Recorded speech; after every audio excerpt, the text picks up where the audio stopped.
Järgmisena räägime natukene lähemalt, kuidas on võimalik slaide kopeerida ja teisaldada esitluses ning ka teiste esitluste vahel, mis on avatud. Selle jaoks, et slaidi kopeerida või teisaldada, tuleks kõigepealt soovitud slaid siit vasakult slaidide loetelust välja valida. Või kui te soovite mitu slaidi üheaegselt kopeerida või teisaldada, siis võite neid ka mitu ära märkida. Ja seejärel kui te olete sobiva slaidi valinud, on mitu võimalust. Te võite teha slaidi peale parema hiireklõpsu ja avanevast kiirmenüüst leiate käsu kopeeri, juhul kui te soovite kopeerida, ja lõika, juhul kui te soovite teisaldada. Need samad käsud on kasutatavad ka siit ülevalt tööriista riba pealt. Siin on, näete, lõika, nupp, käärid ja siin on kopeeri. Mina näituseks praegu kõigepealt kopeerin. Ja nüüd, kui kopeerimine või lõikamine on tehtud, siis seejärel tuleks minna sinna kohta oma esitluses, siin slaidide loetelus, kuhu ma sooviksin selle koopia panna.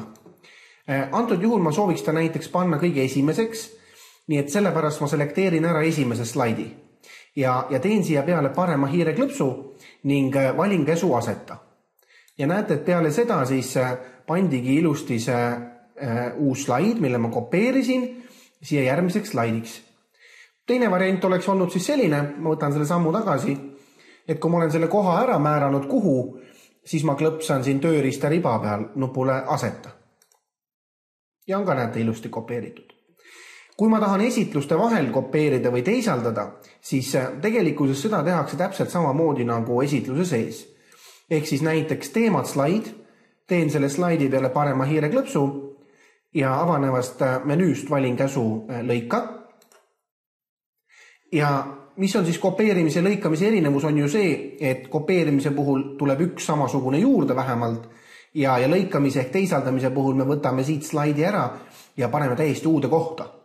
Ja nüüd näete, siin all ma avangi tühja esitluse, kuhu ma soovin asetada selle lõigatud slaidi. Ja kui mul nüüd see esitlus lahti on, siis jällegi sobiva koha peal tuleks slaid aktiveerida ja seejärel kas tööriista riba pealt aseta nupp või teete slaidi peale parema hiireklõpsu ja avanevast menüüst valite käsu aseta. Ja näete, et ongi see välja lõigatud slaid lisatud siia uude esitlusse.